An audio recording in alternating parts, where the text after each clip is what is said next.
kuliah kita pada pagi hari ini. Sebelumnya, Assalamualaikum warahmatullahi wabarakatuh. Selamat pagi rekan-rekan sekalian. Kita bertemu kembali di kuliah kita di sesi analisis big data. Jadi pada kuliah kita pagi hari ini kita akan coba memfokuskan kembali diskusi dan pendalaman materi kita. Dan ini kebetulan di ELOG juga sudah saya update ya agenda dari materi kita pada pagi hari ini.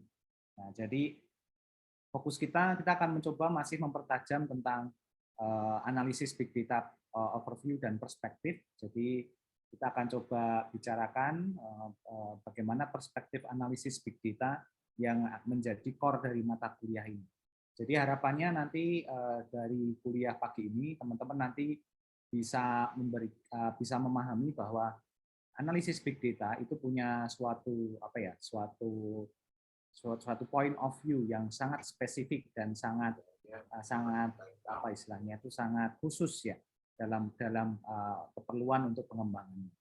Nah, nanti di samping itu juga nanti pada sesi ini saya akan menyinggung sedikit mengenai pentingnya analisis big data dalam kontribusinya untuk penyelesaian permasalahan-permasalahan global. Dalam hal ini terkait dengan Sustainable Development Goals atau SDGs gitu ya. Nah, rencananya kuliah ini akan kita bagi menjadi 2 etape. Jadi etape pertama saya akan lebih banyak memberikan materi terlebih dahulu dan kemudian berikutnya nanti ada sesi mandiri, teman-teman nanti akan saya berikan challenge untuk kemudian menyelesaikannya dengan bersama-sama dengan timnya. Ya. Oke, kita akan bahas terlebih dahulu. Ya. Saya akan akses data sesinya. Sorry, nggak langsung.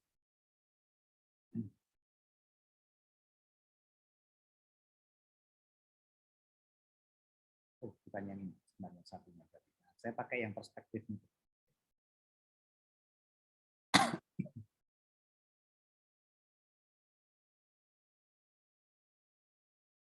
Nah, baik, rekan-rekan sekalian, yang akan saya sampaikan pada pagi hari ini itu akan lebih banyak nanti melihat analisis big data dengan sebuah cerita gitu ya. Jadi ini saya akan sedikit melakukan eksperimen gitu ya, kuliah tapi dengan delivernya agak telling story, jadi semacam itu ya.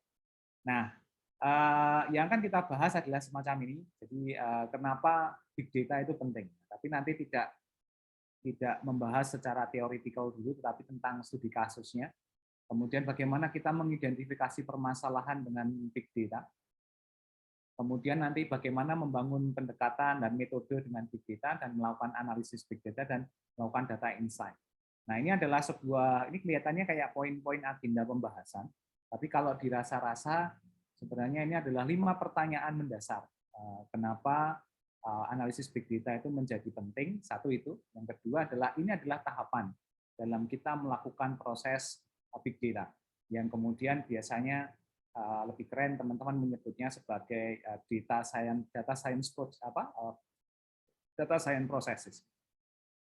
Oh ya, ini agak disclaimer dikit, mohon maaf kalau saya agak tertahan-tahan ngomongnya karena tenggorokan bermasalah. Mudah-mudahan tidak ada masalah nanti di perjalanan ya, kira-kira gitu. Nah, kita akan mulai dari sebuah cerita. Jadi sebuah cerita tentang kenapa kita butuh big data. Ya.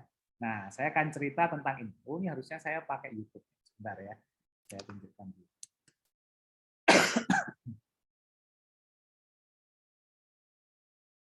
Oke, kita coba masuk ke sini. Nah, ini dia. Oh, kok hilang? Sebentar. Aduh, ini linknya kok sudah hilang.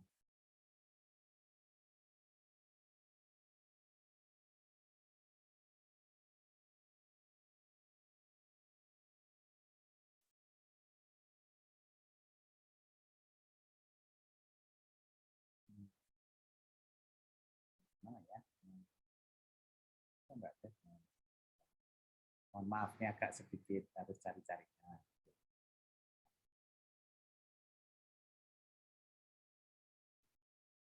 Oke, nah ini ceritanya dimulai dari sini. Nah, saya akan coba perlihatkan. Tapi ini saya harus ganti switch monitor sebentar. Monitor sebentar.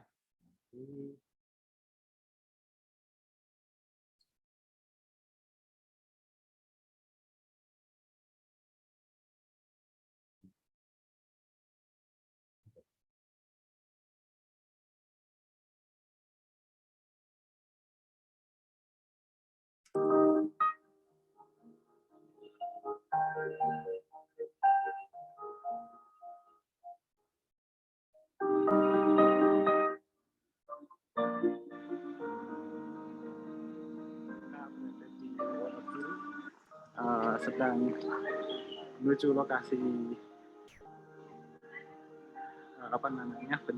rawan longsor di dusun Serotukan, Desa Sendang, Kecamatan Wonogiri, Kabupaten Wonogiri.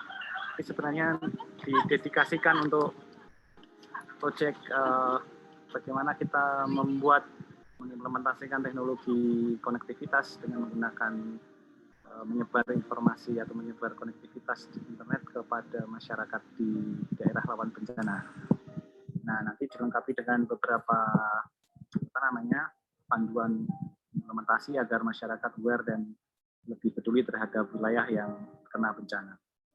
Nah, ini menarik karena di daerah Wonogiri ini ternyata menyimpan bencana yang cukup berbahaya, yaitu tanah merekah karena air yang dari dalam.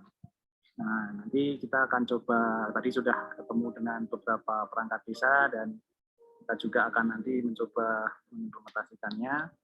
Teknologinya perlu dikemas lagi dan juga perlu dikembangkan sehingga bisa lebih implementatif di masyarakat dengan lingkungan yang ada di Wonogiri. Dilengkapi nanti dengan sedikit kegiatan sosialisasi di sekolah dan juga di masyarakat, dilengkapi dengan penyediaan tanda-tanda untuk evakuasi sehingga nanti menjadi lebih mudah.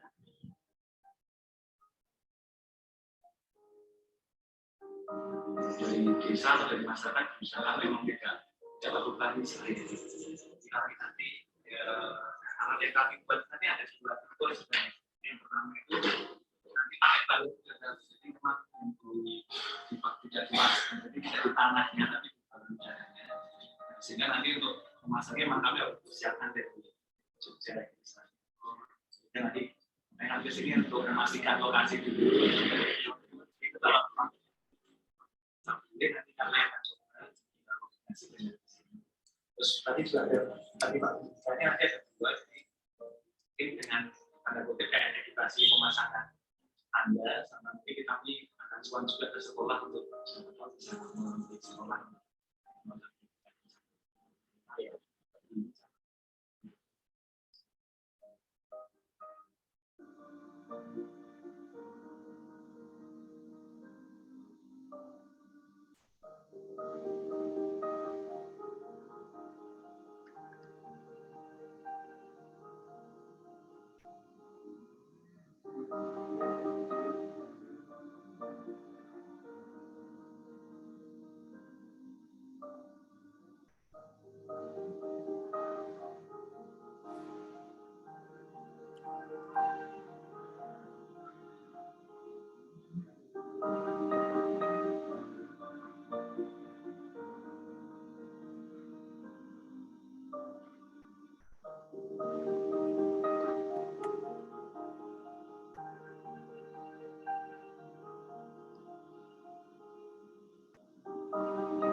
Mulai dari sini, Pak. Iya. Jalannya. Buatan afraid, buatan anu Bu, buatan ajrih Bu, nawi Jawa. Buatan. Kene wis sing menjuluk kae ngendi? Niki. Bu pun dianu nggih, salah. Buat niki. Kira boleh kan ya bener. Kirain ngoten. Segitiga. Oh. Tinggi apa, Pak? Apa?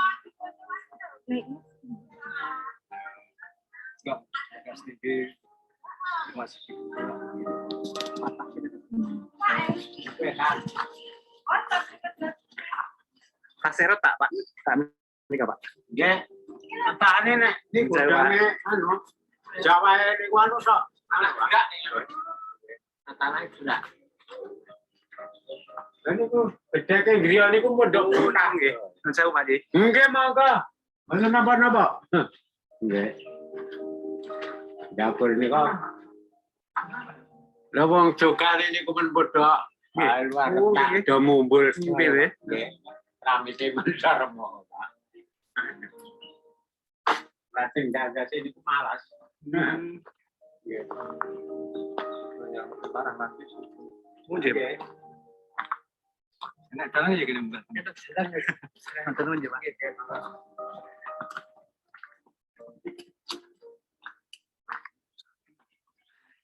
Paling suka misalnya. Tidak serasa pulang ke rumah.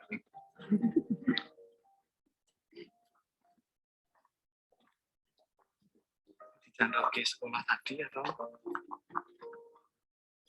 ada ya? Jauh. Oh lupa tadi ngeluarin ya. Atas sana.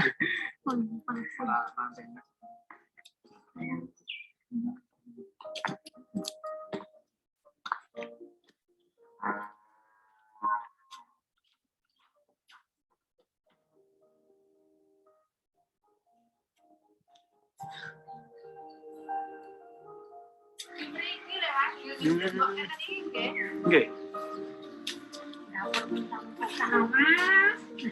Nawi Jawa kan ya Bu nggih? Nggih. Lah niku perpetet niku sing sambungan Oh dapur. nggih. Lah niku kan bukine bikin dapur. Oh ya Allah.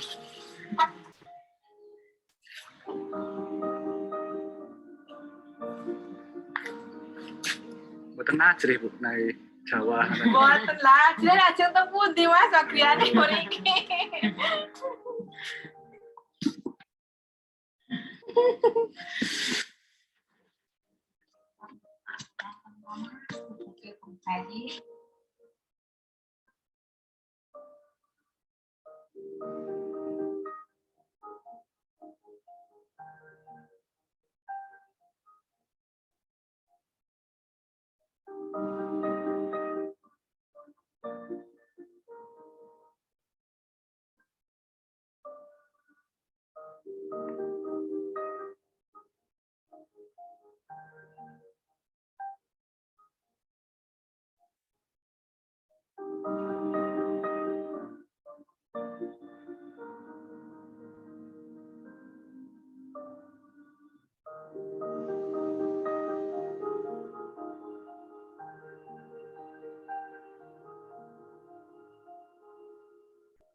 Oke, baik. Nah, ini adalah ilustrasi bagaimana sebuah case study ya, bagaimana situasi di daerah kita, terutama di Indonesia itu ada tantangan-tantangan tersendiri yang sangat unik di masing-masing daerah, di lokasi gitu ya. Dan itu yang kemudian memunculkan sebuah ide atau inisiatif kita untuk kemudian bisa melakukan atau mengelaborasi solusinya dengan pendekatan big data dan analisis big data. Nah, video tadi adalah latar belakang kenapa saya di lab gitu ya, itu menginisiasi G-Connect Project atau Gamma-Box Connect Project. Ya. Jadi ini adalah sebuah project, kalau saya nyebutnya project teknologi kemanusiaan. Jadi bagaimana kita mencoba mengemas teknologi yang kita kembangkan di lab, tapi diorientasikan untuk membantu masyarakat untuk bisa survive ya. Dalam artian survive itu bisa hidup dengan normal, tidak khawatir dengan keselamatan jiwanya, dan kalau bisa ya meningkatkan value hidupnya. Kira-kira begitu.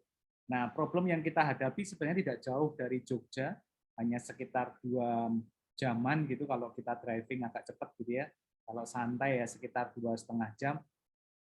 Di satu region daerah Wonogiri gitu, itu ada daerah yang sangat rawan longsor waktu itu semacam itu. Ini sekitar tahun 2016 kita menemukannya. Dan kemudian kita berpikir bahwa oke, kalau ada hal-hal semacam ini tampaknya kita memang harus tergerak. Dunia kampus harusnya tergerak ya. Kita tidak lagi berkomentar tentang dunia politik kita yang suram misalnya gitu ya, atau kasus-kasus korupsi yang makin marak gitu ya. Tetapi itu satu sisi penting, tetapi satu sisi yang lain adalah ya kita harus segera beraksi dengan teknologi atau dengan ekspertis kita datang ke masyarakat menyelesaikan masalah ya. Kebetulan saya ada di area big data dan di cloud teknologi ya, kemudian kita coba untuk masuk melalui hal itu.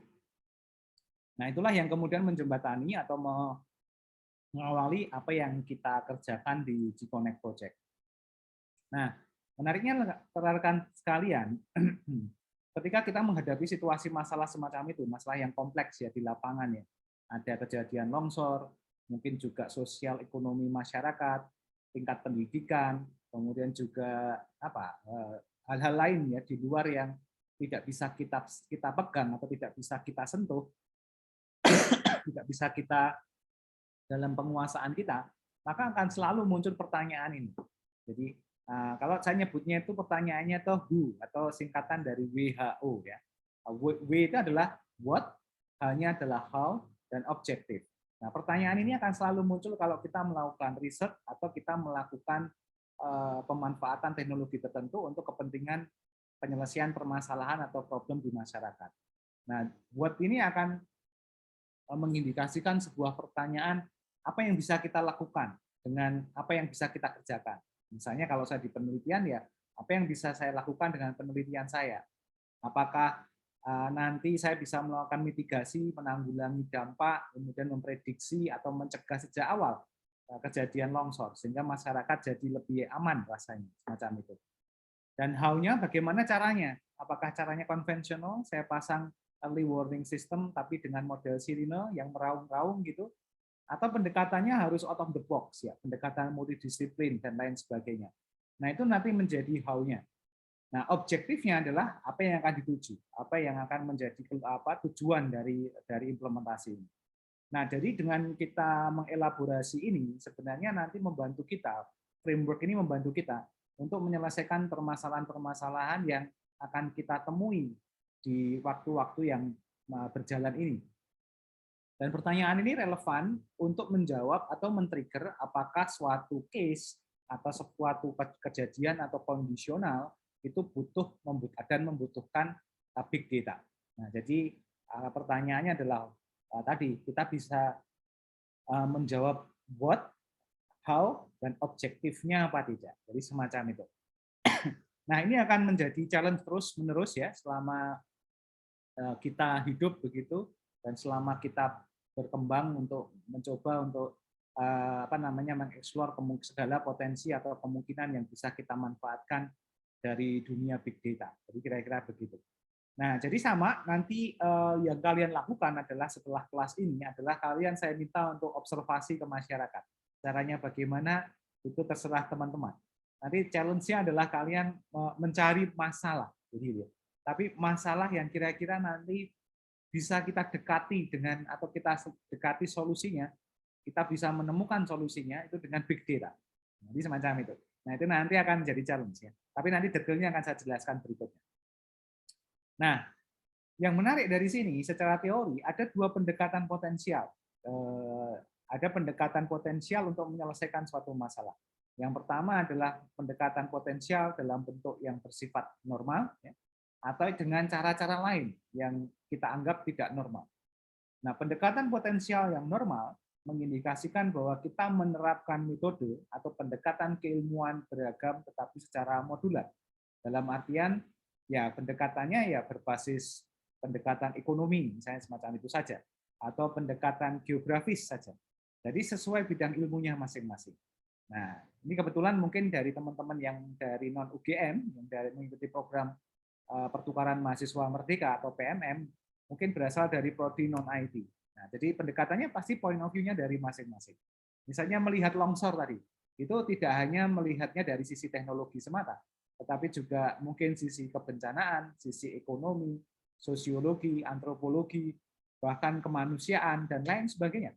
masing-masing punya pendekatan atau cara untuk meng-approach-nya atau menyelesaikannya.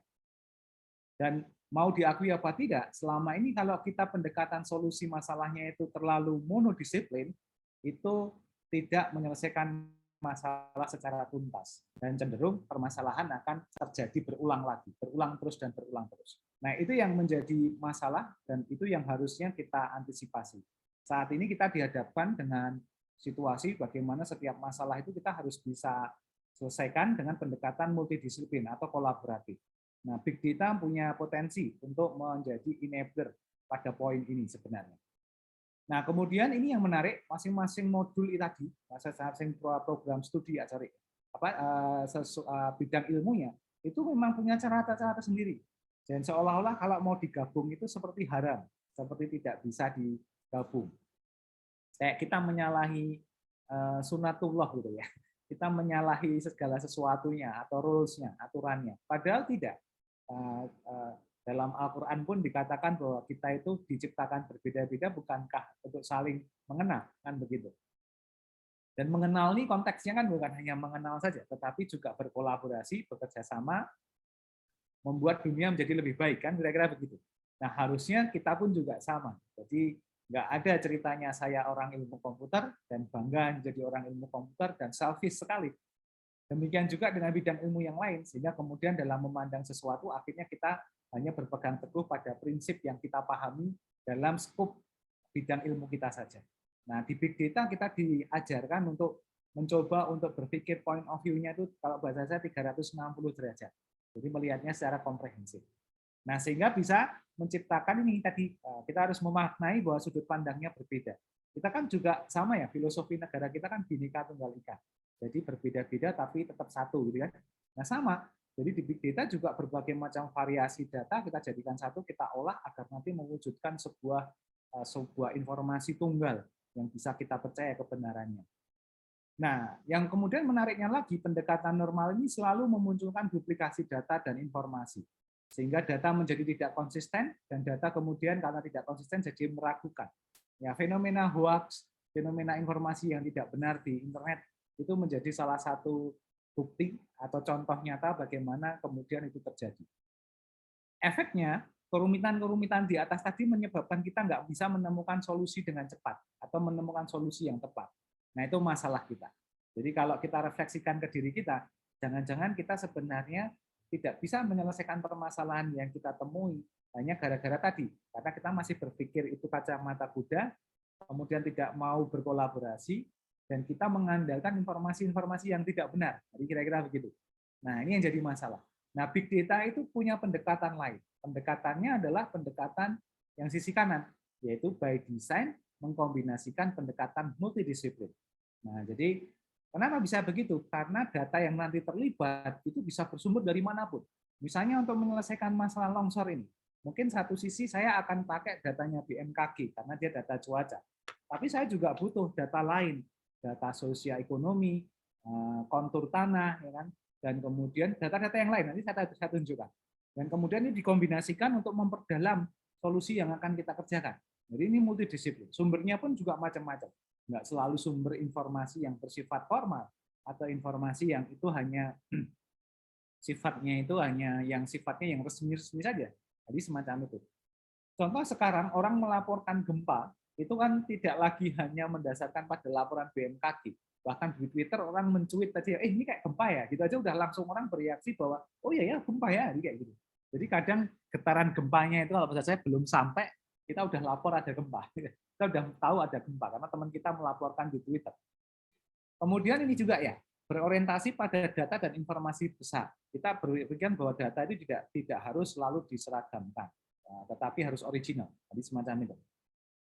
Nah, tentu saja memang membutuhkan pengolahan data besar dan cukup berat secara komputasi, tetapi efeknya kita akan punya solusi-solusi yang berbasis insight atau sudut pandang. Nah, ini yang menjadi potensi besar dari penerapan big data pada poinnya nanti.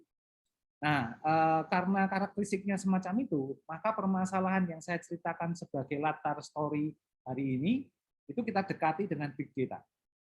Nah, bagaimana caranya? Kira-kira begitu. Nah, ini udah kita bahas ya, karakteristik data tadi. Nah, kita skip saja. Nah, Yang bisa kita lakukan, big data ini bisa kita gunakan untuk mengidentifikasi permasalahannya, permasalahan yang ada di masyarakat. Bagaimana kita mempertajam sense of data kita, agar ketika kita melihat sebuah fenomena di sekitar kita, itu kemudian kita bisa mengatakan, oh ya ini bisa dikerjakan, bisa ada solusinya, semacam itu. Nah, yang menjadi menarik adalah, ini sudah saya bahas ya kemarin, bagaimana sebuah permasalahan itu bisa tampak, kemudian bisa berpola, bisa bertautan, dan juga bisa mendasarkan pada inti permasalahan atau di problem. Nah, ternyata rekan-rekan sekalian, kalau kita lihat secara kontekstual bahwa big data, permasalahan terkait dengan big data tadi itu terjadi biasanya karena situasi-situasi yang tertentu, gitu ya. Nah, contoh yang kami temukan di lapangan waktu itu, kita mendapati fakta atau visualize problemnya adalah bencana tanah longsor ini sudah tanda kutip mengganggu kehidupan masyarakat. Jadi mengganggu kehidupan masyarakat.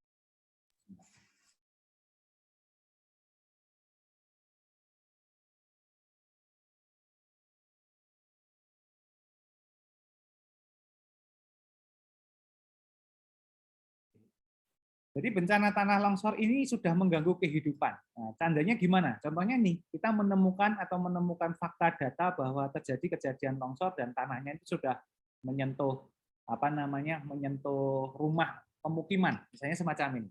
Nah, ini kalau kita visualkan berarti misalnya tumpukan sampah di mana? Di Sungai Code, saya gitu, itu baru visualize problem.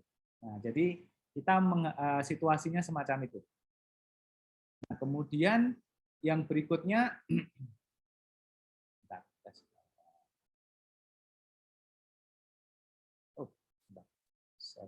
saya terpaus.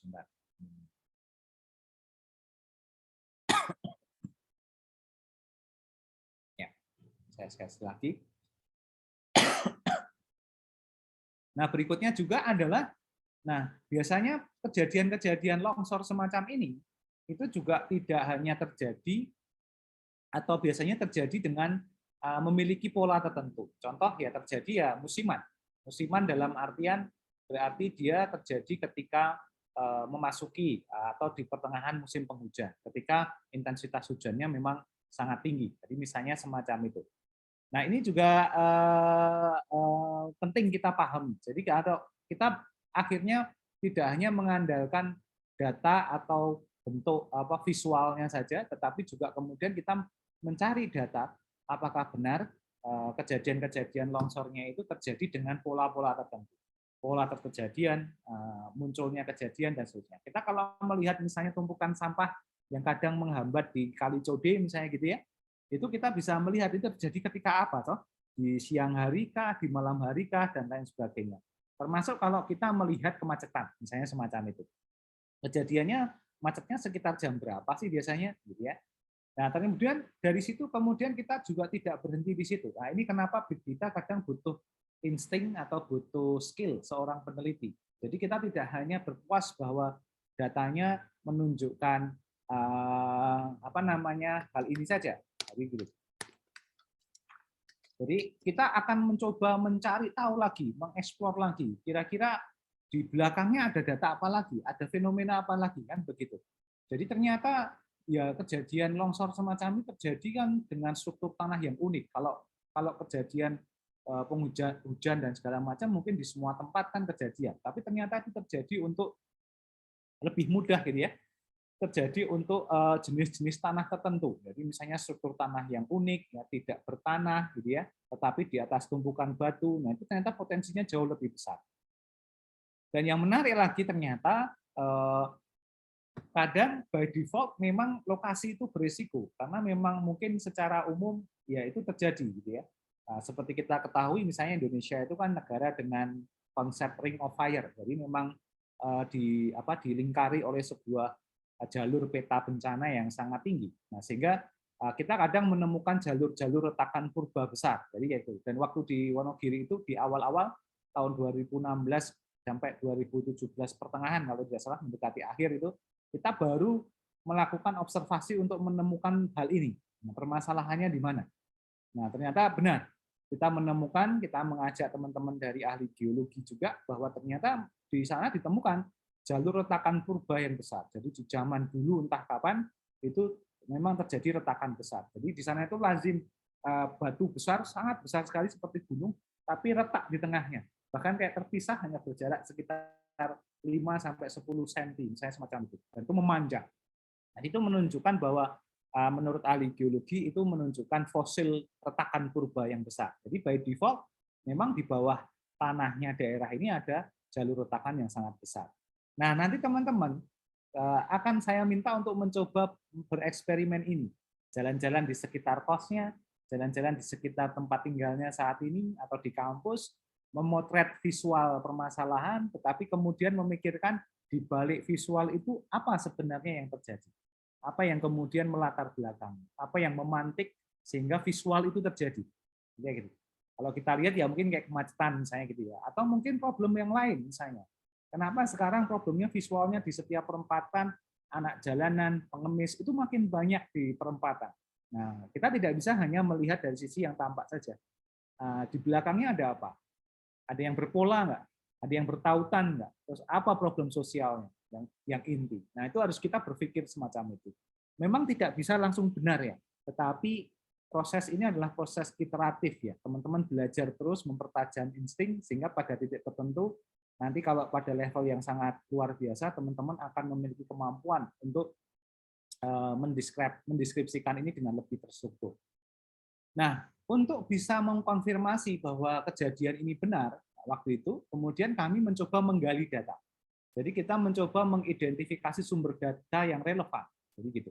Nah, ternyata kita memiliki data-data yang mendukung, katakanlah hipotesis ini, dari bahwa bencana tanah longsor-nya itu sudah mengganggu kehidupan, jelas ada fakta datanya. Terjadi memasuki di pertengahan musim hujan, jelas. Kemudian struktur tanah yang unik, tidak bertanah di atas tumpukan batu juga sama. Jalur retakan, nah itu didasarkan pada data-data yang kita keluarkan. Jadi dalam big data, ketika kita sudah punya asumsi atau hipotesis tadi, maka kemudian kita berupaya keras untuk bisa mengkoleksi data-data yang menunjukkan itu. Makanya kita mengumpulkan data apa saja, kita gali, kita coba finding. Pertama, data historinya. Data historinya itu apa? Data-data cerita-cerita masa lalu. Jadi mungkin ada data-data yang secara terstruktur dia direkam. Jadi mungkin pejabat daerahnya atau kepala desa, aparatur desanya itu mempunyai rekaman-rekaman kejadian. Biasanya ditulis di logbook. Jadi buku besar agenda ditulis tangan sejak tahun yang lampau, kejadiannya apa, jam berapa, itu ada di lokasi mana, kerugiannya apa saja, diketahui oleh siapa, itu dibuat. Jadi data history. Apakah itu bisa dipercaya? Untuk saat ini menurut saya bisa dipercaya karena ditulis dengan tangan, gitu ya, tidak ada elektroniknya. Bisa juga orang menganggap itu tidak dipercaya. Siapa tahu ada orang iseng menuliskan di situ kan begitu. Tapi ya kita kan berprasangka baik dulu kan gitu. Nah, akhirnya waktu itu kami berpikir bahwa catatan itu harus digitalkan, harus kita rekam, harus kita masukkan ke dalam dataset. Akhirnya kita punya dataset data histori berdasarkan data lokal. Nah, kemudian nanti kita coba gali lagi, ada nggak data inspeksi? Kalau normalnya ada kejadian dilaporkan, biasanya ada instansi terkait yang kemudian melakukan inspeksi lapangan untuk kemudian mencari tahu permasalahan realnya apa, kan gitu. Kemudian itu nanti ada direkam. Ternyata sayangnya waktu itu kami menemukan bahwa data dari instansi resmi yang mencatat kejadian-kejadian tersebut, misalnya ya kejadiannya itu dimulai direkam di desa itu sekitar tahun 40-an begitu, ternyata data inspeksi instansi terkait itu baru ada tahun 90-an. Jadi kita punya gap loss data yang cukup besar, data masa lampau, ya antara 40 sampai 90. Jadi hampir 50 tahun kita nggak pernah punya report terkait dengan itu. Nah, itu sulit. Akhirnya kita tidak bisa membandingkan antara data histori dengan data formal. Efeknya apa? Untuk big data, kalau kejadiannya semacam itu, ya dua-dua datanya itu dipakai sebagai data primer. Jadi semacam itu. Atau data utama yang dijadikan sebagai analisis. Kemudian kita tadi, seperti di video, kami melakukan interview. Jadi kita interview orang-orang sepuh, ya, orang-orang yang sudah tinggal di sana cukup lama, menjadi saksi hidup. Untuk kemudian memberikan keterangan, informasi, bagaimana pola-pola kejadian, itu penting sekali. Kemudian data kejadian longsor itu kita kumpulkan, lokasinya ada di mana saja, demografinya seberapa luas, ya. Dan kemudian kita dukung dengan data lingkungan. Nah, ini mulai masuk. Kita perlu mengprofil lingkungannya. Apakah dia tingkat kelembabannya tinggi, curah hujannya tinggi, suhunya itu drastis apa tidak, dan juga data-data lingkungan lain itu perlu kita potret. Dan yang terakhir adalah kita menggunakan data saintifik, yaitu data spasial, yang biasanya akan memperlihatkan tingkat kemiringan tanah, struktur tanah, dan lain sebagainya. Nah, itu adalah identifikasi sumber-sumber data. Teman-teman bisa membayangkan dari sebuah story ini, untuk mendeliver sebuah pendekatan big data, kita menggali data yang sangat banyak sekali. Dan ini tidak bersumber dari satu sumber data saja, atau kemudian satu jenis data, tapi banyak sumber data dan banyak variasi data. Jadi kalau teman-teman ini, mohon maaf ya, baru pakai dataset dari Kaggle sudah merasa itu big data, nah itu salah besar, karena itu belum menggunakan big data, karena big datanya di Kaggle itu atau dataset dari Kaggle itu kan baru dataset ya, dan biasanya memang sudah disiapkan. Jadi ya tidak ada kesulitan-kesulitan tertentu dari sisi kompleksitas datanya yang dimiliki. Nah, ini salah satu tantangannya di situ. Jadi ya hati-hati ya. Dan saya sebenarnya mendorong teman-teman tidak hanya menggunakan data Kaggle, ya, tapi kita produksi data sendiri. Jadi kalau kita mendapatkan data lapangan semacam ini, datanya kemudian kita preparasi, kita siapkan dengan baik, pada akhirnya nanti kita akan punya dataset bagus ya tentang kebencanaan. Dan kita bisa pasang di Kaggle kita sendiri. Jadi kira-kira begitu. Nah, ini kemarin juga sudah kita bahas, akhirnya dengan kompleksitas itu kan mengkonfirmasi data kita menjadi unik. Nah, sehingga kita butuh big data. Ya. Nah, kemudian sekarang bagaimana cara kita melakukan pendekatan big data? Nah, ini akan saya postpone dulu, karena saya ingin bertahap gitu ya. Jadi ini yang akan kita bahas. Jadi rekan-rekan sekalian, poin minggu ini adalah kita ingin berkonsentrasi bagaimana teman-teman itu bisa mengenali permasalahan di sekitarnya yang bisa digunakan untuk big data, pendekatan big data, dan kemudian mengidentifikasi dari visualisasi masalah tadi data apa saja yang harus kita koleksi. Dan teman-teman ada eksperimen nanti untuk mengkoleksi datanya itu dengan sendiri. Jadi bukan ngambil data dari punya orang lain. Jadi kira-kira gitu. Nah, kenapa itu penting? Agar kalian nanti benar-benar punya sense of data. Ketika masuk ke analisis itu kayak benar-benar mengenal sendiri datanya. Itu kayak orang kedokteran itu loh. Kalau kita mau mendapatkan pengobatan yang presisi, maka ya sampel darahnya itu diambil, kemudian diekstrak, ya, dianalisis karakteristik darahnya dan seterusnya. Agar apa? Agar pendekatan treatmentnya itu nanti tepat. Gitu. Nah, selama ini kan tidak. Datanya kita nggak punya, kita cuma ngambil dari Kaggle, kita percaya orang lain itu sudah dilabeli, kemudian kita akhirnya cuma coba-coba pakai mesin learning tertentu, misalnya semacam itu. Nah, itu yang menjadi problem sebenarnya. Sehingga kita punya pemikiran bahwa analisis big data itu jadinya kayak gitu, hanya memanfaatkan dataset dari Kaggle dan kemudian hanya mencoba-coba algoritma komputasi biasa, padahal di belakang dari Kaggle tadi dataset itu ada proses big data yang sangat luar biasa. Nah, kira-kira begitu. Nah, berikutnya saya akan membahas sedikit kembali agak ke teori ya. Nah, untuk bisa saya akan cerita sedikit tentang point of view. Tadi kan point of view dari permasalahan big data-nya. Kalau ini adalah point of view dari sisi teknologinya ya. Jadi kemarin kita sudah membahas sekilas ya tentang big data, kemudian definisi 5V. Nah, kali ini saya akan fokus ke sumber data. Bagaimana kita mendapatkan data-data pendukung yang kita butuhkan. Nah, ya data itu berasal dari berbagai macam bentuk ya, atau berbagai macam sumber ya.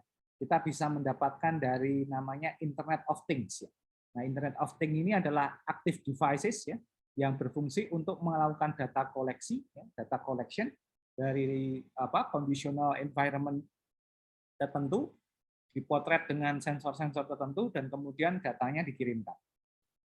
Bisa juga dia memberikan respon atau memberikan sebuah feedback ya ketika terjadi sesuatu, sehingga kemudian si IoT bisa memberikan umpan balik yang bagus kepada environment-nya.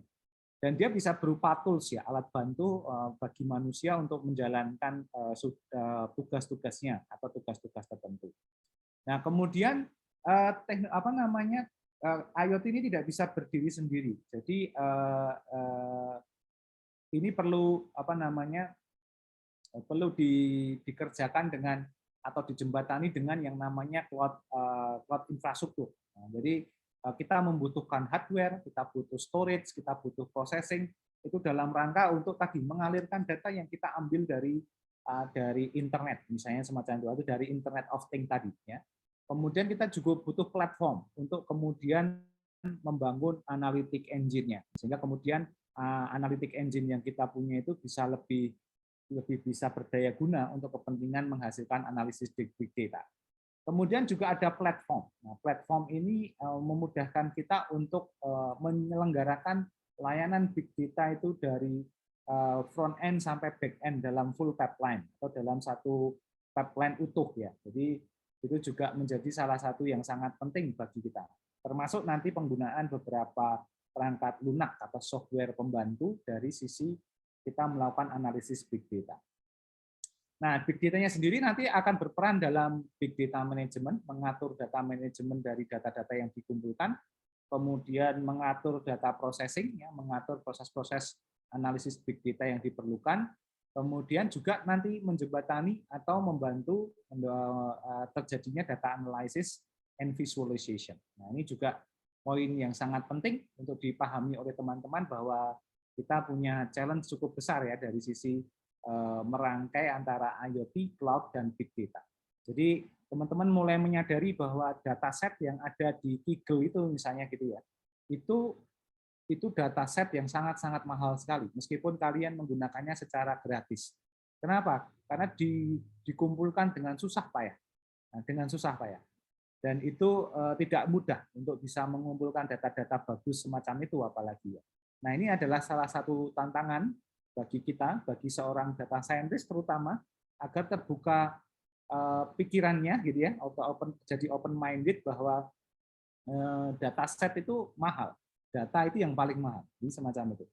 Dan itu butuh sebuah treatment atau sebuah upaya untuk bisa mendapatkan data dengan baik dan menyajikannya untuk kepentingan analisis data yang harapannya nanti bisa menghasilkan analisis data yang juga baik, kira-kira begitu. Nah, definisi sudah kita bahas. Nah, ini sebagai contoh, big datanya itu ada di mana saja. Kita punya Google Search misalnya, teman-teman bisa eksperimen di sini, kita searching nama kita, maka datanya bertebaran di mana-mana. Nah, tentu saja ini juga bagian atau bentuk dari big data yang kita sampaikan tadi ilustrasinya, jadi semacam itu ya. Nah, ini menjadi penting untuk diperhatikan oleh teman-teman sekalian. Nah, kemudian berikutnya juga yang menarik lagi adalah kita punya konsep 5V, ya, kemarin sudah kita bahas juga. Ya, ada volume, variety, velocity, veracity, dan value. Jadi teman-teman bisa melihat sendiri bagaimana detailnya. Mungkin saya tidak sampaikan lagi, tapi ini hanya untuk menunjukkan apa ya caption pentingnya saja. Nah, jadi volume seperti saya sampaikan kemarin, size does matter, gitu ya. Kemudian dia bisa berasal dari mana saja, gitu, karena everything connected, kemudian dan lain sebagainya. Ini adalah variety, data-data transaksi itu banyak sekali, kemudian log data juga menjadi dari variety datanya, data event, data email, data sosial media, gitu ya, data sensor, external feed, ya, RFID, free text, kemudian geospasial, audio, video, itu adalah bentuk-bentuk dari variety of big data-nya, ya, kira-kira begitu. Nah, kemudian velocity juga sama, ya, seperti kemarin kita juga sudah bahas. Kemudian ini veracity, kemudian juga kita punya value di semacam itu.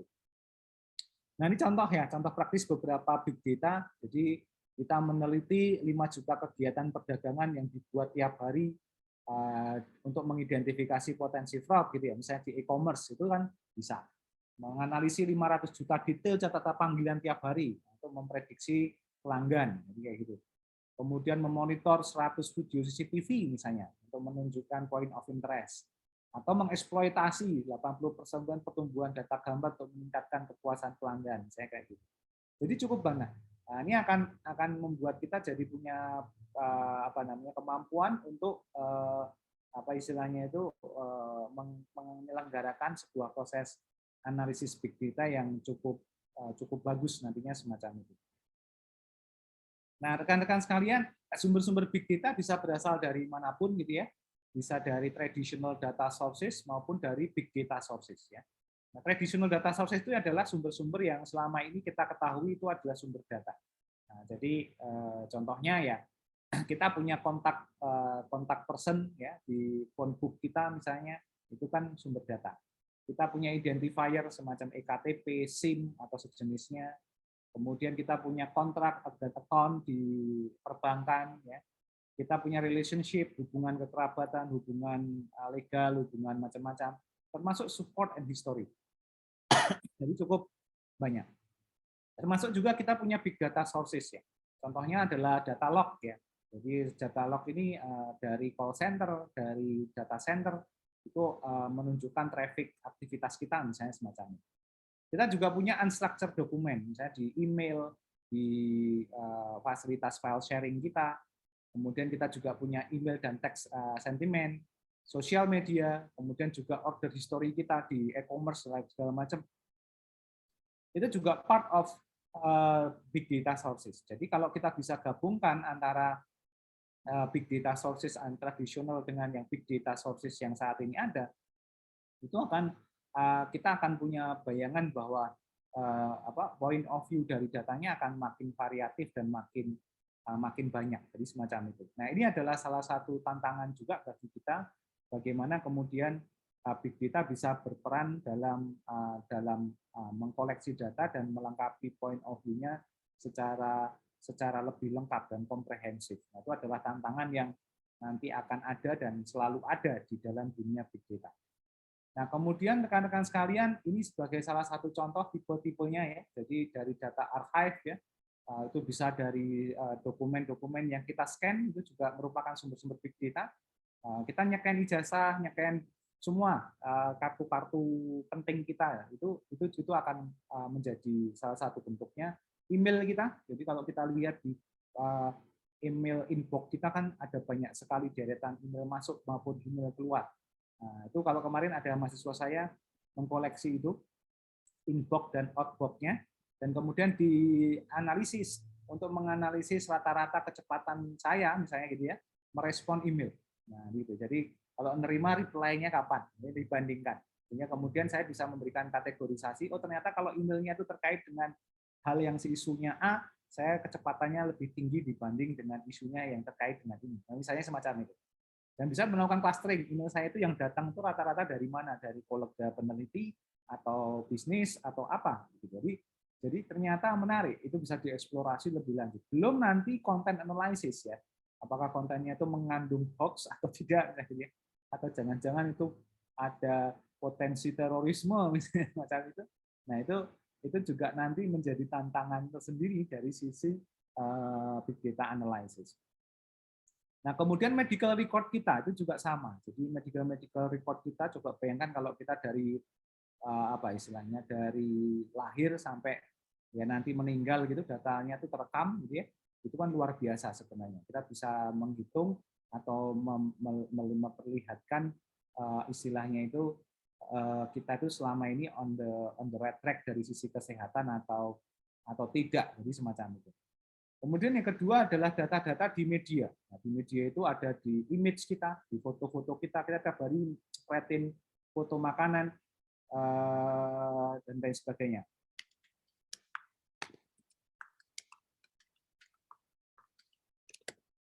Dan kemudian juga ada audio dan video. Nah, ini juga menjadi salah satu. Contoh saya tadi saya punya akun video di YouTube, itu juga menjadi salah satu source dari big data. Kemudian social networking atau social media. Kita punya Twitter, kita punya like, punya chatnya. Itu adalah salah satu dari bentuk dari sumber-sumber big data yang ada. Kemudian sensor data. Kita pakai medical devices ya.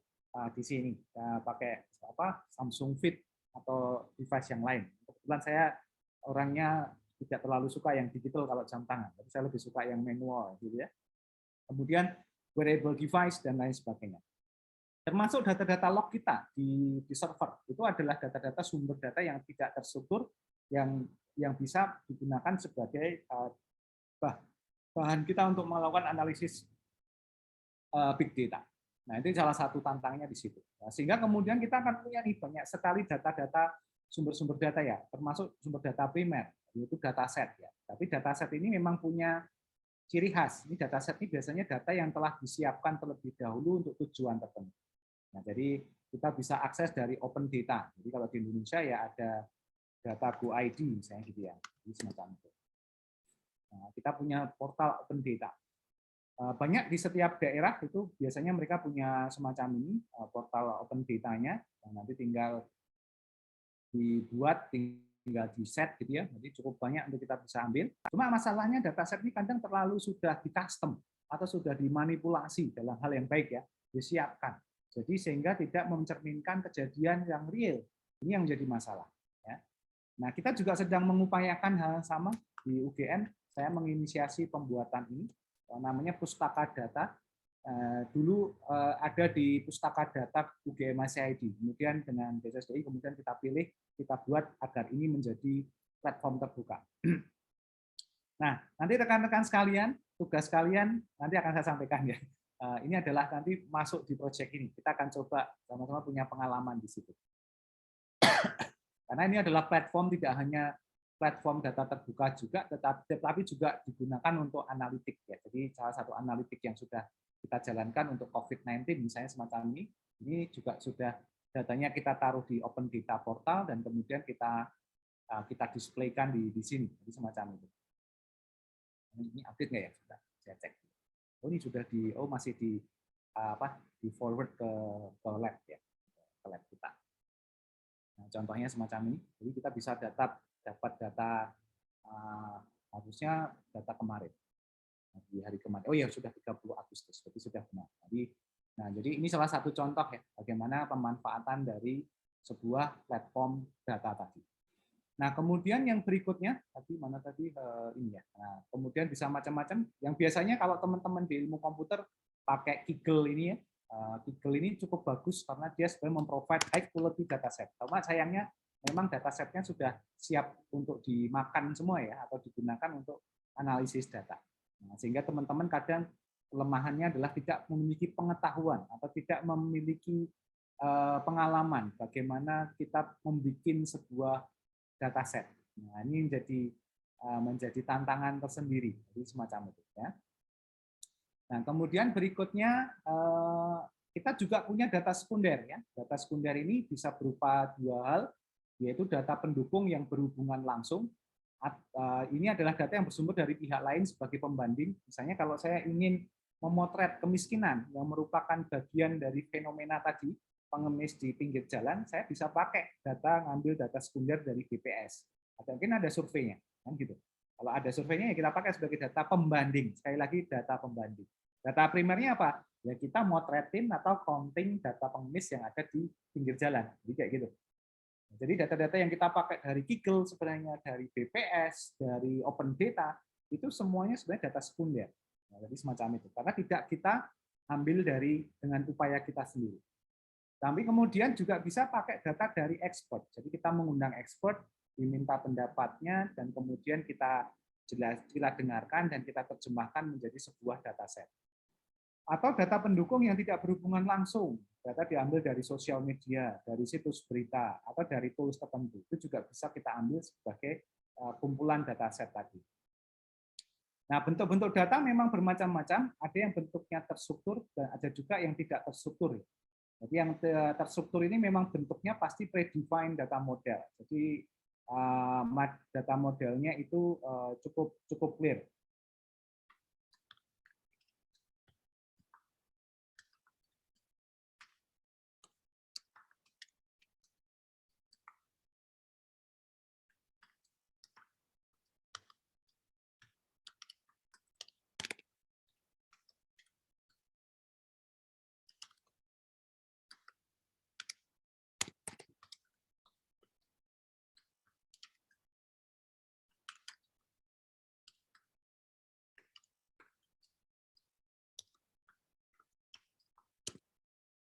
Kemudian juga ini biasanya berupa text only ya, mudah untuk dicari, di search dan seterusnya. Kemudian ini juga biasanya muncul dari sebuah database dan juga data warehouses. di-generate oleh manusia atau engine gitu ya. Ini contoh-contoh aplikasi yang biasanya men-generate itu bisa airline reservation system, kemudian inventory control, CRM system, ERP system, dan juga yang lain. Contoh-contohnya ada di bawah. Sementara kita punya juga yang namanya yang disebut sebagai data tidak terstruktur. Nah, data tidak terstruktur itu cirinya adalah no predefined data model. Jadi data modelnya itu tidak diatur atau didesain dari awal. Jadi kita nggak menyusun strukturnya formal dulu. Kemudian bisa saja bentuknya teks, bisa saja image, bisa saja sound, video, dan other format. Ini saya pernah punya kolega peneliti dari Australia, itu cuma datang ke UGM, dia bikin ini handphone, dikasih baterai, diletakkan di atas pohon di mana tuh hutan biologi. Untuk apa? Untuk merekam kicauan burung. Bayangin. Nah, kicauan burung itu dikumpulkan oleh dia menjadi sound dataset yang kemudian dia gunakan untuk menganalisis itu jenis, mengcounting saja, menghitung jumlah burung, populasi burung pada satu lokasi. Bayangin. Jadi itu dilakukan. Jadi semacam itu namanya dataset, data primer kayak gitu. Nah, nanti data rekaman panjang itu dipotong-potong menurut frekuensinya, sehingga otomatis kita bisa menghitung setiap frekuensi itu biasanya unik, punya satu burung. Nah, sehingga kemudian bisa dihitung. Nah, itu macam-macam. Nanti sekarang kalau dia cerita datasetnya itu sekarang diklasifikasi untuk menentukan jenis burungnya, yang dari suaranya. Nah, kan keren sekali. Nah, kita tinggal pergi ke Pasti, kalau di Jogja itu ada pasar hewan gitu ya. Nah, kita rekam untuk data trainingnya. Ini suaranya burung apa, lovebird ini burung apa. Nanti kalau udah ketemu model patternnya, kita gunakan untuk mengklasifikasi dataset realnya, kan gitu. Nah, itu bisa dilakukan. Pernah dulu saya bimbing KKN di Sabang, pernah saya tugaskan mereka untuk memfoto buah mangga. Jadi di pohon itu buah mangganya. Kemudian saya minta dikasih label. Buah mangganya ini jenis apa, manis apa enggak, dan atribut yang lain. Itu digunakan untuk data training untuk mengklasifikasi. Kalau ada mangga di jalan, kita foto mangganya, data modelnya dibuat dari data yang tadi dikumpulkan, kita bisa mendeteksi ini mangga jenis apa, manis apa tidak. Nah, kira-kira begitu. Nah, itu kan menarik ya. Jadi itu bisa digunakan. Jadi itu namanya kita berusaha untuk membuat dataset kita sendiri. Kan kira-kira gitu. Meskipun unstructured data ini memang punya konsekuensi sulit untuk dicari, ya. Nah, biasanya bentuknya application, kemudian apa namanya, data warehouse, data lake, ya, termasuk juga ini ya, dihasilkan dari orang atau human atau mesin. Kemudian apa namanya, bentuk-bentuknya bisa tekstual, report, dan seterusnya. Nah, dari sini teman-teman bisa melihat bahwa data apa namanya, data apa namanya, data tidak terstruktur ini juga sangat apa namanya, sangat penting untuk perlu kita antisipasi. Kira-kira begitu. Nah, kemudian nanti masuk ke sini. Nah, oke. Nah, rekan-rekan sekalian, itu adalah ilustrasi tahap-tahap minggu ini kita belajar mengenai apa namanya, bagaimana data itu menjadi sangat penting ya sebagai cikal bakal dari analisis big data. Kalian kalau tahu menguasai dataset, automatically kalian akan punya sense of data untuk analisis itu jauh lebih tajam. Saya berani taruhan, kalau kalian menguasai datasetnya, itu akan jauh lebih mudah melakukan yang namanya analytics. Nah, itu yang penting. Nah, selama ini kita kadang mentok nih, mesin learning-nya nggak jalan. Kok algoritmanya yang saya pilih salah. Jangan-jangan tadi kita hanya istilah selama ini nyoba-nyoba dataset. Karena untuk memilih algoritma apa yang kita lakukan, yang akan kita jalankan, itu harus didasarkan pada karakteristik datasetnya. Cocok apa enggak, sesuai apa enggak. Nah, itu tantangannya. Oke, sebelum saya masuk ke next section, ada pertanyaan dari sini, silakan. Dari yang saya sampaikan. Bertanya. Mas siapa nih? Mohon maaf. Ferdi, Pak. Mas Ferdi, silakan. Dari UGM atau dari PMM? Dari UGM, Pak. Mas Ferdi, silakan. Terkait dengan penelitian dan pengembangan Bapak yang IoT tadi di daerah Wonogiri, itu ketika itu sepertinya membangun model machine learning begitu ya, Pak? Yang nanti akan, nah, itu ketika Bapak membangunnya itu benar-benar, ini kan kebetulan menggunakan big data, ketika membangunnya itu Bapak benar-benar berfokus pada big datanya aja, dengan kata lain tidak mencari semantik datanya karena nanti informasi yang rahasianya itu bakal terbuka dengan analisis big data, atau Bapak sebelumnya mencari tahu dulu semantik-semantik datanya yang nantinya akan mempengaruhi bagaimana pemilihan model dan sebagainya, Pak. Ya, jadi benar Mas Terima Ferdi. kasih banyak, Pak. Sama-sama. Ini pertanyaannya bagus sekali. Benar sekali. Jadi pendekatan yang saya lakukan itu adalah tidak terburu-buru untuk berpikir analitiknya itu apa. Jangan dulu. Tapi fokus dulu adalah seberapa banyak data yang bisa kita kumpulkan, karakteristiknya itu kayak apa, data di lapangan, data primernya kayak apa, data pendukung, data sekundernya kayak apa, dijadikan satu, kita display. Jadi kalau bayangan saya itu seperti kita punya Alfamart gitu ya, semuanya bentuk-bentuk dataset. Lalu kemudian kita berpikir, ini ngeramunya gimana? Nah, untuk meramu, kita kemudian harus menguasai bukan semantik datanya dulu, tapi knowledge domainnya dulu. Ini kan domain kebencanaan.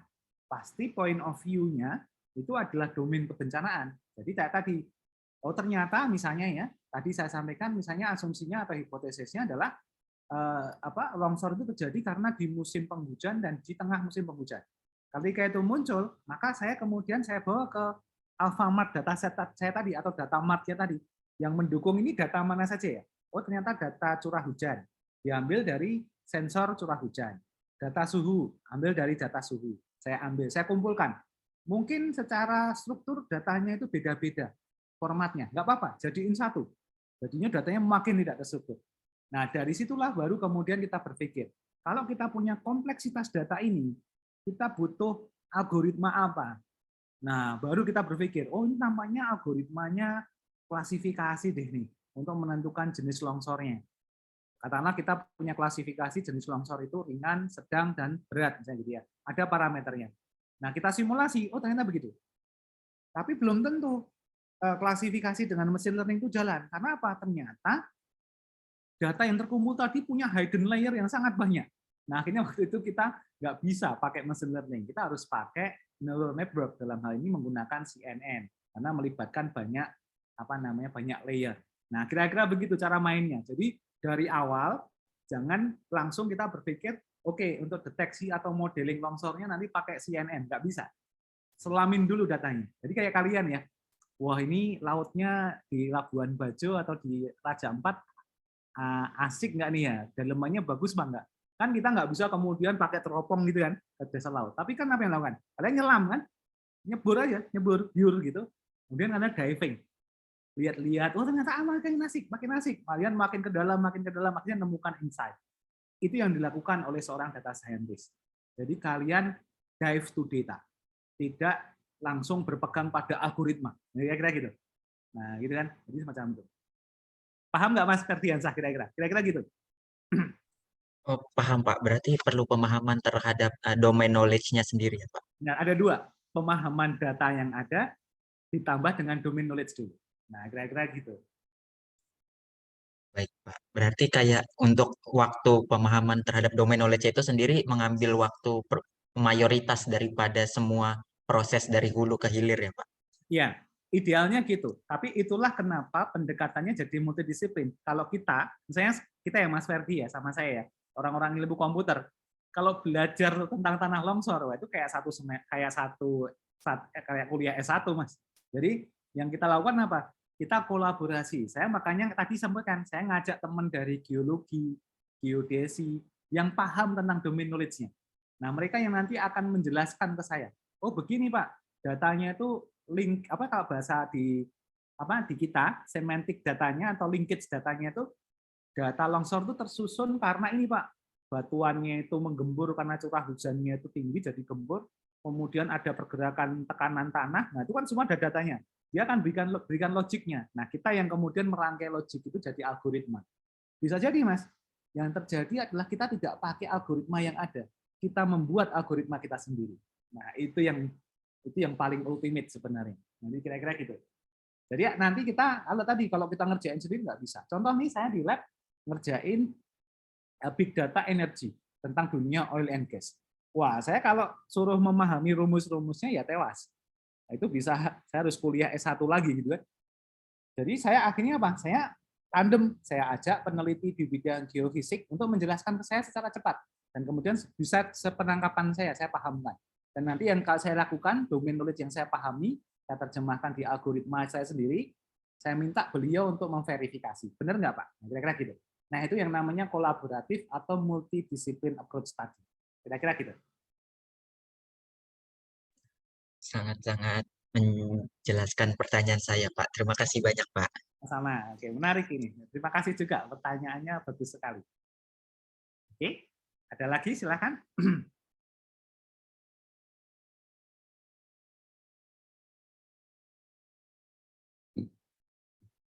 Saya juga boleh sedikit ya, bukan menjanjikan sih, tapi saya mungkin kalian nanti akan membuktikan ini setelah kalian bekerja profesional. Selama ini saya bekerja, katakanlah saya tidak mendeklar sebagai seorang data scientist, tapi sering kali saya mendapati pemahaman bahwa ternyata kalau kita itu sangat menguasai datanya, tahu benar karakteristik datanya, bahkan kita istilahnya datanya itu kita hasilkan dengan tangan kita sendiri, selalu keluarnya itu hasil analisis yang jauh lebih bagus dibanding yang hanya mengandalkan langsung di data analitiknya saja, tapi tidak menyentuh datanya. Saya sering itu di-compare sama data scientist. Kebetulan saya dekat dengan Gojek, dekat dengan Grab, gitu ya. Mereka punya data scientist yang ada di India. Kalau presentasi malam-malam dengan saya itu ya, saya tahu benar datanya di Indonesia, gitu ya. Dan saya kadang juga merasakan, saya pernah jadi pengemudi Gojek selama berapa ya, seminggu atau 2 minggu ya, hanya untuk merasakan datanya itu kayak gimana. Bayangin tuh. Karena apa? Saya waktu itu dapat project gitu, dapat challenge dari Gojek, tolong dong Pak, ini dianalisis algoritma untuk pengirimannya gimana. Waktu itu saya nggak langsung cari algoritmanya, tapi saya bilang ke Gojek, kasih waktu saya seminggu, saya jadikan saya driver Gojek. Saya waktu itu milih driver go-kart. Driver go-kart. Seminggu saya jadi driver go-kart, tapi suka-suka saya ya, nggak tiap hari gitu. Tapi itu untuk mengalami, oh ternyata gini datanya. Ternyata ada sisi point of view-nya driver itu kayak gini, point of view-nya pelanggannya kayak gini. Wah, itu luar biasa sekali tuh. Makanya sampai sekarang mereka terus konsultasi atau diskusi dengan saya kalau untuk hal-hal yang sangat spesifik ya, untuk solving pengiriman yang cepat, bagaimana mengatasi problem komplain dan lain sebagainya, itu sangat kayak gitu dinamisasinya.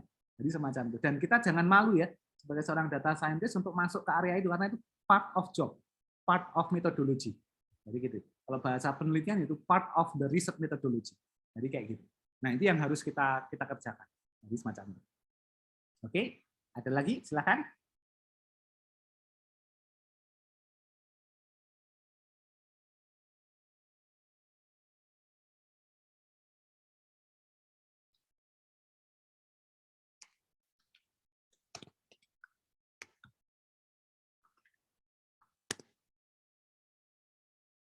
Oke, jika tidak ada, maka saya akan memanfaatkan, kita masih sampai jam 10 ya. Tapi kelas kita saya akan stop sekarang, tetapi dalam artian sisa waktu 1 jam, saya akan persilahkan teman-teman untuk melakukan koordinasi atau teman-teman udah bikin grup belum ya? Mohon maaf saya di-update, saya lupa. Belum ya? Sudah, Pak. Oh, sudah ada grupnya ya. Baik. Oke, jadi caranya begini, rekan-rekan sekalian, challenge kalian adalah ada 2. Yang pertama, setiap anggota grup saya minta mendaftar ke sini dulu, ke pustakadata.id. Nanti silahkan daftar di sini. Kemudian nanti diisi ya, ini pakai Google Form ini sementara, nanti akan saya sampaikan. Nah, kemudian kalian ajukan nama kalian, kemudian asal instansi tolong disebutkan sebagai Dike gitu ya. Bisa disampaikan misalnya Dike, FMIPA UGM, meskipun yang dari PMM tulis saja semacam ini misalnya tim SKJ gitu ya, nah, misalnya kayak gitu. Kemudian pilih nanti ini sebagai keperluan penelitian pribadi ya. Kemudian di sini deskripsi singkat proyeknya adalah buat aja semuanya menjadi gini ya, sama blok dataset. Nah, jadi semacam ini. Nah, jadi kemudian nanti bersedia saja enggak masalah. Jadi kayak gitu. Nah, kemudian nanti mungkin nama, email sudah ada ya. Emailnya usahakan email institusional gitu ya. Untuk dilakukan. Nanti saya akan minta tim DSDI untuk meng-approve agar teman-teman punya akses ke sini nanti. Jadi teman-teman nanti saya arahkan punya akses ke dataset, jadi ke dataset kita di sini. Oke. Nah, jadi nanti teman-teman akan punya akses ke ini, ke pustaka dataset ya. Ini contohnya saya kemarin sudah punya 2 dataset yang saya keluarkan, dataset COVID Indonesia dan Sentra Tanah Bergerak. Nah, tugas kalian adalah ini proyek 2 minggu ya, jadi 2 minggu ke depan hasilnya. Jadi 2 minggu ini berproses. Minggu depan teman-teman mereport ke saya progresnya. Nanti saya jelaskan progresnya kayak apa. Jadi yang pertama adalah setiap tim, setiap kelompok, silahkan pilih permasalahan di lapangan yang menurut kalian itu layak untuk datanya dikumpulkan dan nanti dilakukan pendekatan analisis big data.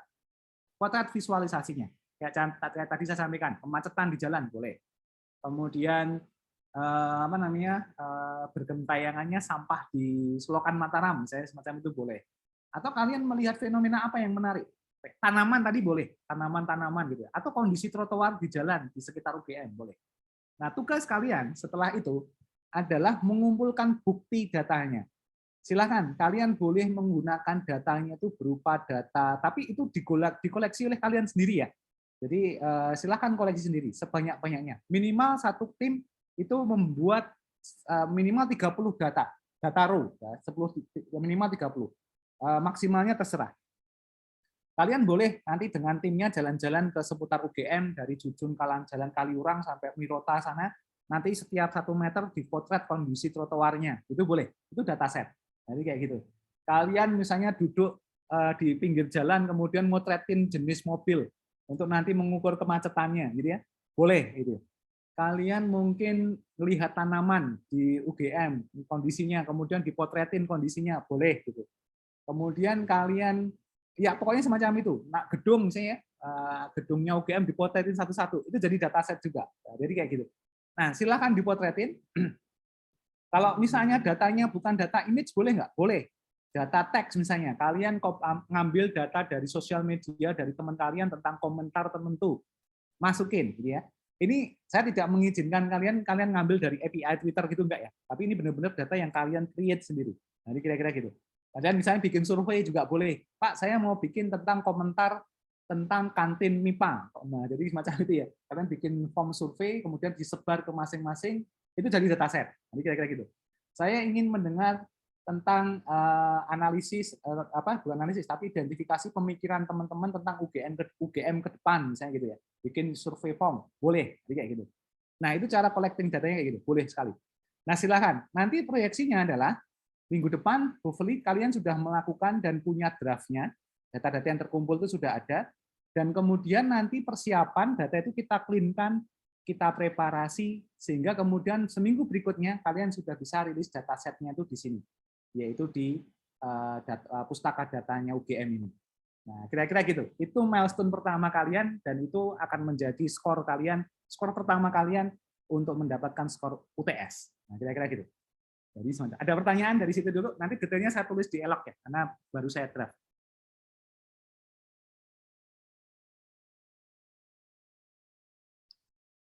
Bisa dipahami?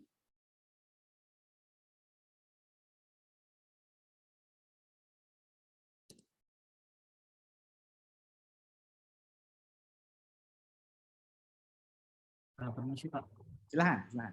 untuk cara pengambilan datanya bebas Pak? Bebas. Kalian boleh mengambil tadi, mau pakai form survei boleh, kalian bawa HP kalian dan jalan-jalan motretin boleh, kira-kira gitu. Ngerekam suara teman-teman boleh gitu ya. Jadi semacam itu. Oke baik, makasih Pak. Nah, boleh. Terus nanti minggu depan kalian report ke saya ya, nanti di sesi minggu depan kalian report tentang tadi, buat semacam PowerPoint kecil. Ini Pak, tema masalah yang saya angkat, ini fotonya, visualisasi awalnya ini. Kemudian kami berpikir kami harus mendapatkan data-data untuk bisa nanti menganalisis lebih dalam, datasetnya itu kayak gini. Jadi saya misalnya tadi kemacetan di Jalan Kaliurang, tapi saya mau fokus ke fasilitas jalannya nih Pak. Kadang saya menduga nih kemacetannya terjadi karena fasilitas jalannya buruk gitu. Akhirnya kami jalan-jalan, tim kami dari ujung ke ujung, tiap 2 meter kami foto kondisinya. Jadi gitu, trotoar dan jalannya. Jadi saya foto satu, dan itu nanti untuk saat ini kami sudah mencapai katakanlah dari target 100 data, kami baru 50 data. Nah ini datanya kayak gini. Nah kira-kira gitu. Nah nanti kemudian dari data itu kalian reportkan, nanti kita evaluasi. Setelah dievaluasi nanti kita melakukan data touch up dikit untuk kemudian dirilis menjadi sebuah dataset di sini. Nah kira-kira gitu. Ya, oke. Ada pertanyaan lain mungkin? Silahkan. Pak izin bertanya. Untuk kelompoknya bagaimana ya, Pak? Kelompoknya udah dibagikan, teman-teman? Belum, Pak. Ternyata belum, Pak. Oh, belum. Oke. Silahkan dibagi ya. Kemarin ada mungkin kayak kelas sebelumnya, pakai aplikasi itu loh, Mas. Nah, di random aja gitu. Kalau nggak salah kemarin kelas apa ya? Saya lupa. Tren SKJ kalau nggak salah. Siapa yang ikut tren SKJ kemarin? Pakai aplikasi apa ya kemarin tuh? Saya, Pak. Boleh, Mas Ali, tolong dipandu ya. Silahkan gunakan itu untuk membuat itu kalau mau di random. Tapi prinsipnya saya serahkan ke kalian. Bikin kelompok paling tidak satu kelompok minimal 3 maksimal 5 orang lah, gitu. Kira-kira gitu. Ya. Kita berapa sih anggotanya sebentar? Kita masyarakatnya ada 28. Oke, berarti ya maksimal mungkin 5 ya, maksimal 5 orang. Jadi nanti ada tim yang benar-benar bisa 5, ada tim yang mungkin cuma 3 atau 4, gitu ya, nggak apa-apa semacam itu. Oke, nanti detailnya saya tulis di ELAB, silahkan diikuti. Minggu depan kita ketemu untuk melihat milestone pertama kalian ini. Jadi nanti kita bisa langsung lihat datanya dimasukkan ke dataset pustaka data dengan baik, kira-kira gitu ya. Dan jangan lupa, jangan cuma sekedar dikasih, misalnya kalau gambar cuma gambar ya, tapi juga taggingnya apa, keterangannya apa, metadatanya apa, misalnya kapan diambil, ini foto di poin mana, mungkin kalau ada latitude longitude-nya boleh, kemudian ada keterangan, boleh, silahkan dibuat semacam itu. Jadi kalian berusaha mengumpulkan data yang kalian peroleh sendiri. Atau itu, baju kalian gitu ya, boleh juga itu. Jadi kan kadang kita bisa tahu nanti bikin aplikasi pendeteksi baju ini baju yang kemarin atau yang kemarin dulu, nah, gitu kan boleh. Jadi semacam itu. Oke ya? Oke baik. Kalau tidak ada lagi pertanyaan, silakan.